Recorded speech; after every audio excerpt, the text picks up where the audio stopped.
Бәріңе сәлем достар, сіздермен бірге Нұрасыл Азат және Біліп Жыр арнасы. Бүгінгі видеода біз сіздерге ежелгі адамдар туралы мәлімет беретін боламыз. Видео басталмай тұрып, лайк басып, арнаға тіркелуді ұмытпаңыздар. Ал ендеше видеомызға кеттік.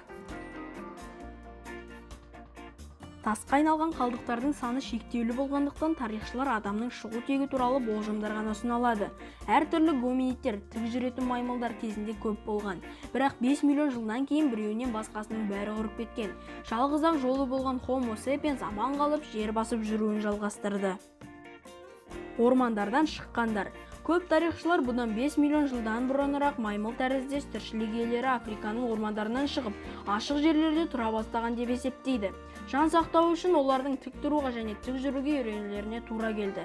Соның арқасында алысты көру мен жылдам қозғалуға мүмкіндік туып, заттарды алып жүруге және жаңа машықтарды үйренуге қолдары босады.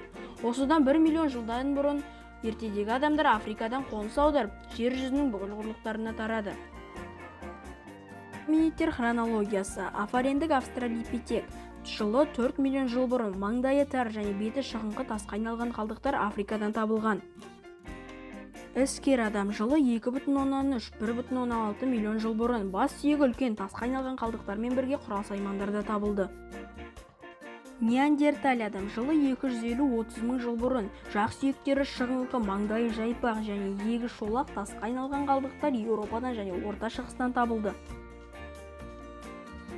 Парасатты адам. Жылы 100 мың жыл бұрын біздің заманымыз бүкіл әлем бойынша табылған.